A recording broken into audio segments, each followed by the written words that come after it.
नमस्कार दोस्तों, एक और बारी फिर से आप सभी का तमाशा भवन चैनल पे स्वागत है। आज जो एमसीक्यू प्रैक्टिस हम करने वाले हैं वो राग से रिलेटेड होने वाला है। राग से रिलेटेड एक वीडियो मैंने ऑलरेडी चैनल पे अपलोड कर दिया है। अगर आपने अभी नहीं देखा है तो प्लीज़ जाके देखिए। तो चलिए शुरू करते हैं। अहिर भैरव का थाट कौन सा है? तो इसका आंसर है भैरव। ओके, हालांकि इसमें मतभेद भी पाए जाते हैं। कुछ लोग काफ़ी थाट भी बोलते हैं, भैरव भी बोलते हैं, पर मेजॉरिटी जो है वो भैरव ही होता है। तो हम भैरव ही अभी चूज़ करेंगे। अभिनव गीतांजलि में थाट के संबंध में अहिर भैरव राग के मतभेद दिए हुए हैं। तो उसमें काफ़ी भी है और भैरव भी है, बट मेजॉरिटी जैसा कि मैंने आपको बोला वो भैरव ही माना जाता है। आभोगी का थाट कौन सा है? इसका आंसर है काफ़ी। ठुमरी गायन विधा डैश राग में गाई जाती है। तो चलिए एक बारी देख लेते हैं। भैरव तो बहुत ही गंभीर राग हो जाएगा है। ठुमरी का भी एक वीडियो मैंने चैनल पे अपलोड किया है, आपने नहीं देखा है तो आप देख सकते हैं। उसमें मैंने बताया है कि ठुमरी का जो गायन है वो ज़्यादातर लाइट रागों के अंदर ही होता है। तो भैरव तो नहीं होगा बिल्कुल भी। बाहर चंचल है बट ये भी नहीं है। तो पीलू जो है वो इसका सही आंसर है। और उस हिसाब से ठुमरी में और भी जैसे राग है, खमाज है, उसमें भी गाया जाता है, पहाड़ी राग है। तो ऐसे ऐसे लाइट जो राग है उसी में ठुमरी जो है वो गाई जाती है। राग मालकौंस में नी शुद्ध करने से कौन सा राग होगा? तो देखिए, भूपाली तो नहीं होगा, भैरवी भी नहीं होगा, Chandrakauns is the right answer. Ahir Bhairav राग दो रागांग के मिश्रण से बना है। तो देखिए, पहला तो भैरव होगा ही, बट इन्होंने भैरव तीनों ऑप्शन में दिया है। अगर आपने रागों का डिस्क्रिप्शन जो है वो बहुत डिटेल में पढ़ा है तो आपको पता होगा इसका आंसर। और इसका आंसर जो है वो है भैरव और काफ़ी। जैसे कि पूर्वांग में जो है वो भैरव है और वहीं उत्तरांग में क्या है? काफ़ी है। भैरव अंग को व्यक्त करने वाला सबसे उपयुक्त स्वर समूह क्या है? म ग रे सा, रे ग रे सा, गा मा ध प। This is the right answer.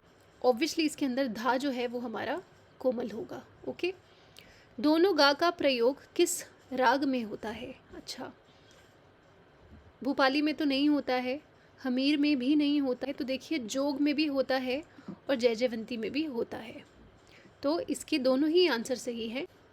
राग ललित का थाट क्या है? अगर आपको पता हो तो राग ललित जो है ना वो दो थाट से गाया जाता है।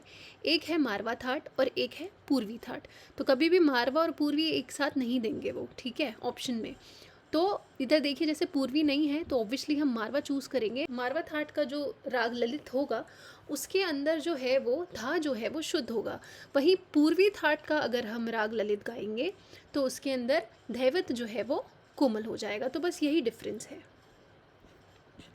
भीमप्लासी में विकृत स्वर कौन सा है? तो चलिए देखते हैं। गा विकृत स्वर होता है, म ध रे ये सारे विकृत नहीं होते हैं, आपको पता होगा। राग अडाना किस थाट से संबंधित है? तो ये आसावरी थाट से संबंधित है। अब इसमें लिखा है भिन्न को चुनिए। ओके, तोड़ी गुजरी तोड़ी ये तो सही है। देवगिरी बिलावल, यमिनी बिलावल ये भी सही है, ये भी सही है। ये जो है ये थोड़ा सा डिफरेंट है क्योंकि हमारा गोरख कल्याण राग जो है वो खमाज थाट का राग है और वहीं शुद्ध कल्याण जो है वो कल्याण थाट का राग है। तो इसलिए ये आंसर सही है। तो ये दोनों अलग अलग हो गए, भिन्न हो गए। तो हमने इस ऑप्शन को चूज़ किया। आपको कंफ्यूज नहीं होना है कि ये कल्याण कल्याण दिया है तो सेम होगा, बिल्कुल नहीं। इसीलिए आपको रागों का जो डिटेल वर्जन है या डिटेल डिस्क्रिप्शन है वो पता होना बहुत ज़रूरी है। निम्नलिखित में से कौन सा युगम सुमेलित नहीं है? मतलब कौन सा सही मैच नहीं हो रहा? मुल्तानी तोड़ी ये तो सही है। गौड़ मलार खमाज ये भी सही है। मेघ और कल्याण ये थोड़ा सा गलत है क्योंकि राग मेघ जो है वो हमारा काफ़ी थाट से उत्पन्न होता है, ना कि कल्याण थाट से। ओके, कौन सा सही सुमेलित है? मतलब इसमें ये बताना है कि कौन सा सही है। तो जौनपुरी संधि प्रकाश राग है, बिल्कुल नहीं। पूरिया संधि प्रकाश राग है, yes. So this is the right answer. सर्वप्रथम राग का उल्लेख किसने किया था? वो मतंग ने किया था। ओके, उस राग का नाम बताइए जो आसावरी थाट से उत्पन्न नहीं होता है। तो चलिए देखते हैं। दरबारी जो है वो आसावरी थाट से होता है, जौनपुरी भी और देसी भी। पहाड़ी जो है वो हमारा आसावरी थाट से नहीं होता है, बिलावल थाट से होता है, तो पहाड़ी जो है इसका सही आंसर है। बिलासखानी तोड़ी का समप्रकृतिक राग कौन सा है? जिन्होंने रागों के बारे में नहीं पढ़ा है तो वो तो इसमें और इसमें ही कंफ्यूज हो जाएंगे, पर ये दोनों ही आंसर गलत हैं। आपको ये नहीं करना है कि अगर तोड़ी इधर लिखा है तो तोड़ी तोड़ी इन दोनों में से ही कोई होगा, क्योंकि बिलासखानी तोड़ी जो है वो भैरवी थाट से उत्पन्न होता है, तो ये दोनों आंसर तो नहीं है। और यमिनी बिलावल भी दूर दूर से कहीं नहीं होगा। इसका आंसर जो है वो है कोमल ऋषभ आसावरी। जौनपुरी राग के आरोह में कौन सा स्वर वर्जित है? जौनपुरी जो है वो सारे म जाता है, ये आप सभी को पता होगा अगर आपने पढ़ा है तो उस हिसाब से देखेंगे तो ग जो है वो वर्जित होता है, तो इसका आंसर बी है, मतलब कंधार। देश का राग में कौन सा स्वर वर्जित है? म प ये तो नहीं है, ध नी ये भी नहीं है, म नी yes, this is the right answer. Gaud Sarang के वादी स्वर को पहचाने। तो गौड़ सारंग का वादी स्वर जो है वो है हमारा गंधार, फर्स्ट हमारा सही आंसर है। पूर्वी थाट का राग निम्नलिखित में से कौन सा है?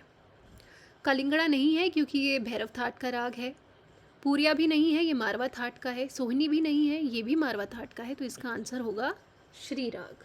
कौन सा राग मारवा थाट से है? सोहनी जो है वो हमारा मारवा थाट से है, ओके। परज हमारा पूर्वी से है, भटियार भी हमारा मारवा से है, तो ये दोनों ही ऑप्शन सही है। श्री हमने जैसा कि अभी देखा कौन सी थाट से है, पूर्वी थाट से है। निम्नलिखित में से कौन सा राग भैरवी थाट से जन्य है? तो देखते हैं, मदमात सारंग तो नहीं है, अडाना भी नहीं है। अब इसमें आप कंफ्यूज हो जाएंगे, तो तोड़ी नहीं है, गुजरी तोड़ी नहीं है, इसका आंसर है बिलासखानी तोड़ी, क्योंकि ये जो राग है वो भैरवी थाट से उत्पन्न हुआ है। निम्नलिखित में से किस राग में रे और पा वर्जित है? तो चलिए देखते हैं। भोपाली में तो नहीं, सारे ग ऐसे जाते हैं, मुल्तानी में नीसा गमा प ऐसे जाते हैं, तो ये दोनों तो नहीं है। मेघ भी इसका आंसर नहीं होगा, इसका आंसर जो है वो है भिन्न षटज, ओके। राग भोपाली का समप्रकृतिक राग कौन सा है? दुर्गा नहीं होगा, देशकार इज दी राइट आंसर। किस राग को देश एवं पागेश्री दोनों अंग से प्रस्तुत किया जाता है? तो वह राग है जय जयवंती, ओके। गुजरी तोड़ी में कौन सा स्वर वर्जित है? गुजरी तोड़ी में प स्वर जो है वो वर्जित है। बिलावल थाट का राग कौन सा है? चलिए देखते हैं। भटियार मारवा थाट का राग है, देसी हमारा आसावरी थाट का राग है, और देशकार हमारा जो है वो बिलावल थाट का राग है, तो हमें हमारा आंसर मिल गया है, इसका आंसर है सी। मुल्तानी राग का समय क्या है? मुल्तानी राग का समय जो है वो दिन का अंतिम प्रहर या चौथा प्रहर है। तो आप सोचेंगे इसका आंसर दोपहर होगा, पर नहीं, दिन का अंतिम प्रहर है तो शाम होने वाली है, तो इसका आंसर क्या है? शाम। झंझोटी राग का समय क्या है?